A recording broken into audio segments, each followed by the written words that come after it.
बजाज के इस मोटरसाइकिल ने लॉन्च होते ही लोगों के दिलों को जीत लिया। काफी सारे जबरदस्त फीचर, जबरदस्त पावर के साथ में इस मोटरसाइकिल को लॉन्च किया गया। हालांकि लोगों की काफी कुछ शिकायतें भी रहीं, कुछ एक प्रॉब्लम्स लोगों को फेस करने पड़ी, जिनको बजाज ने अच्छे से सुना और नए अपडेट के बाद उन प्रॉब्लम्स को दूर कर दिया गया है। साथ ही नए फीचर भी ऐड किए गए हैं। ये मेरे साथ में all new Bajaj Pulsar NS 400Z है। 400 सीसी कैटेगरी के अंदर इससे सस्ती मोटरसाइकिल आपको इंडियन मार्केट के अंदर नहीं मिलती और इस प्राइस पॉइंट पर भी बजाज इसके साथ काफ़ी कुछ ऑफर करता है। तो क्या नए फीचर आए हैं, सबकी बात करेंगे आज के वीडियो में। आगे बढ़ने से पहले एक ही रिक्वेस्ट है, यदि चैनल पर नए हो तो सब्सक्राइब करना और नोटिफिकेशन बेल को ऑन करना।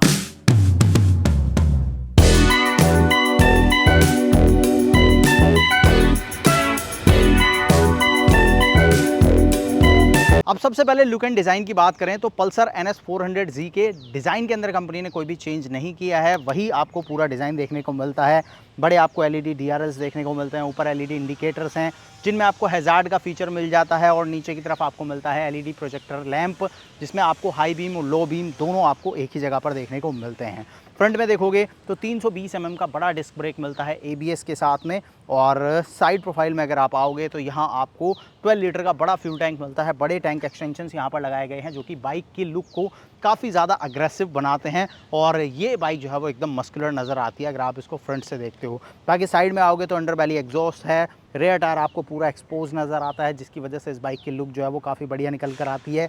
पीछे व्हील में 230 mm का डिस्क ब्रेक आता है ABS के साथ में, और टेल सेक्शन में अगर आप आओगे तो छोटा सा टेल टैडी दिया गया है। टायर के ऊपर टायर हगर है, LED tail light, split grab rails आपको देखने को मिलते हैं। सीट वगैरह की बात करूं तो स्प्लिट सीट सेटअप यहां पर ऑफर किया जाता है। राइडर और पिलियन दोनों के लिए ही बढ़िया स्पेस आपको देखने को मिलेगा।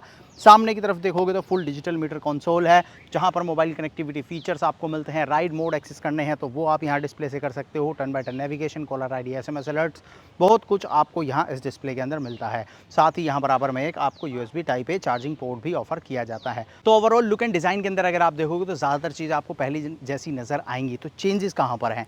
पहला सबसे बड़ा चेंज आपको नज़र आएगा इस मोटरसाइकिल के ब्रेकिंग सिस्टम के अंदर। डिस्क साइज़ तो सेम रखा गया है, लेकिन डिस्क पैड्स को कंपनी ने चेंज किया है। पहले आपको यहाँ पर ऑर्गेनिक डिस्क पैड्स देखने को मिलते थे, अभी यहाँ पर सिंथेटिक डिस्क पैड्स का इस्तेमाल किया जा रहा है, जिसकी वजह से अगर आप इसको प्रीवियस जनरेशन से कंपेयर करोगे, प्रीवियस मॉडल से कंपेयर करोगे, तो इसकी ब्रेकिंग जो है वो आपको ज़्यादा बेहतर, ज़्यादा प्रिसाइज नज़र आएगी, जो कि इसके लिए काफ़ी ज़्यादा ज़रूरी चीज़ भी थी। और क्योंकि ये बाइक काफ़ी ज़्यादा पावर ऑफर करती है, तो उस पावर को कंट्रोल करने के लिए एक बढ़िया ब्रेकिंग सिस्टम होना चाहिए, जो कि अब आपको इसके साथ देखने को मिलेगा। साथ ही चाहिए बढ़िया हैंडलिंग, जो कि बाइक आपको पहले भी ऑफर करती थी, लेकिन टायर्स अगर आप पहले के देखोगे तो वो उतने ज़्यादा बेटर नहीं थे, इसलिए कंपनी ने अब यहाँ पर नए टायर्स ऑफर कर दिए हैं। अब इस बाइक के अंदर आपको अपोलो अल्फा H1 देखने को मिलेगा, जो कि काफ़ी बढ़िया टायर है और आपको एक ज़बरदस्त रोड पर ग्रिप ऑफर करता है। फ्रंट के अंदर अगर आप देखोगे तो 110 सेक्शन का टायर यूज़ किया गया है, और रेयर के अंदर अगर आप आओगे तो यहाँ पर आपको 150 सेक्शन का वाइड टायर देखने को मिलता है। रेयर टायर की विड्थ को भी 10 mm बढ़ाया गया है। पहले रेयर के अंदर आपको 140 सेक्शन का टायर ऑफर किया जा रहा था, बट अब आपको यहाँ पर 150 सेक्शन का टायर ऑफर किया जा रहा है, जिसकी वजह से रोड पर आपको काफ़ी बढ़िया ग्रिप अब ये मोटरसाइकिल ऑफर करती है। साथ ही सस्पेंशन सेटअप वगैरह की बात करें तो उसके अंदर कोई चेंज नहीं है। USD सस्पेंशन आपको फ्रंट में देखने को मिलता है, काफ़ी बढ़िया साइज़ का सस्पेंशन यहाँ पर दिया गया है, जो कि आपको बढ़िया हैंडलिंग ऑफर करता है।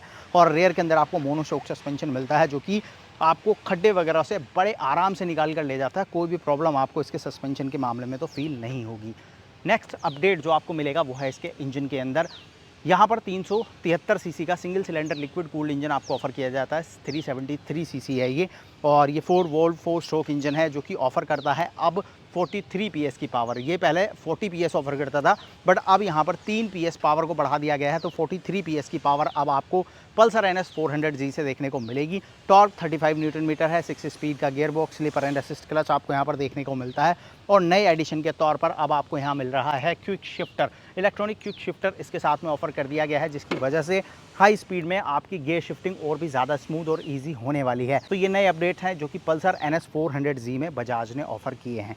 अब बात करते हैं इस बाइक की सीट हाइट वगैरह की। मेरी हाइट 5 फुट 8 इंच है, मैं बैठ चुका हूँ बाइक के ऊपर। इसकी जो सीट हाइट है वो 807 mm है। जो यहाँ पर ग्राउंड क्लियरेंस ऑफर किया जा रहा है वो 168 mm है, और इस बाइक का जो वेट है वो 174 kg है। तो डिसेंट वेट के साथ में बाइक आपको देखने को मिलती है 400 सीसी कैटेगरी के हिसाब से अगर आप देखोगे तो। साथ ही सीट हाइट वगैरह आप देख लो, दोनों पैर मेरे पूरे नीचे जम जा रहे हैं। 807 mm सीट हाइट होने के बाद भी यहाँ पर जो सीट है वो बहुत ज़्यादा वाइड नहीं है।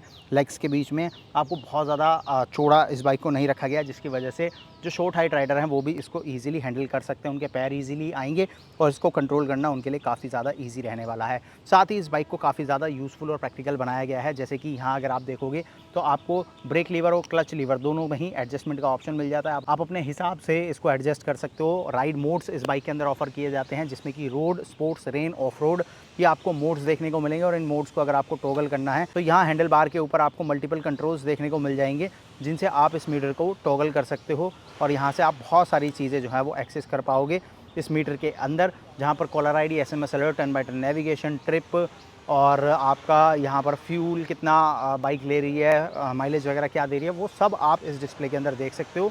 तो इन्फॉर्मेशंस इस डिस्प्ले के साथ में बहुत सारी बजाज ने ऑफ़र की हैं। अब चेंजेस तो हमने ओवरऑल सारे देख लिए क्या कुछ हैं। अब एक बार बाइक को स्टार्ट करते हैं और आपको सुनाते हैं साउंड कैसा आता है।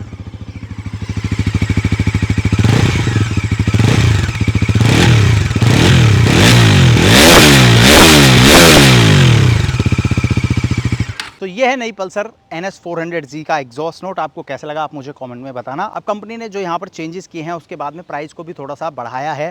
पहले पल्सर NS 400Z आपको मिलती थी 1,85,000 रुपये एक्स शोरूम प्राइस के साथ, यानी कि 185 के अंदर आपको देखने को मिलती थी। बट अगर आप अब इस बाइक को खरीदने जाओगे तो अब आपको खर्चने हैं 1,92,000 रुपये, यानी कि 1,92,000 रुपीज़ एक्स शोरूम प्राइस में अब आपको नई पल्सर NS 400Z भारतीय बाजार में देखने को मिल रही है। प्राइस को बहुत ज़्यादा कंपनी ने नहीं बढ़ाया है, काफ़ी सारी नई चीज़ें ऐड की हैं, जैसे कि क्विक शिफ्टर ऐड किया है, नए अपोलो के टायर्स ऐड किए हैं, टायर की विड्थ को भी 10 mm बढ़ा दिया है, पावर को भी बाइक में बढ़ाया गया है। तो बहुत सारी चीज़ें बढ़ाने के बाद भी अगर आप प्राइस देखोगे तो काफ़ी जस्टिफाइड आपको नज़र आएगी। और अभी भी 400 सीसी कैटेगरी के अंदर आप कोई भी बाइक लेने जाओगे तो इससे सस्ती अफोर्डेबल मोटरसाइकिल आपको भारतीय बाजार में कोई भी नहीं मिल रही है। तो अगर आप एक एंट्री लेवल स्पोर्ट्स बाइक का मज़ा लेना चाहते हो, कम बजट के अंदर आप एक पावरफुल मशीन खरीदना चाहते हो जो आपको बढ़िया ब्रेकिंग ऑफर करे, बढ़िया हैंडलिंग दे, तो वहाँ पर अभी भी आपके पास पल्सर NS 400Z एक ज़बरदस्त ऑप्शन है, स्पेशली नेकेड कैटेगरी के अंदर। बाकी आप मुझे कमेंट में बताओ ये सारे नए चेंजेस आपको कैसे लगे, जो भी चीज़ें, जो अपग्रेड्स इस मोटरसाइकिल के अंदर बजाज ने ऑफर किए हैं, इन पर आपकी क्या राय है कमेंट करना। और ऐसे ही detail news, reviews, comparison videos के लिए चैनल को सब्सक्राइब करना, नोटिफिकेशन बेल को ऑन करना। इस वीडियो करते हैं एंड जल्दी मिलेंगे एक और नई वीडियो के साथ।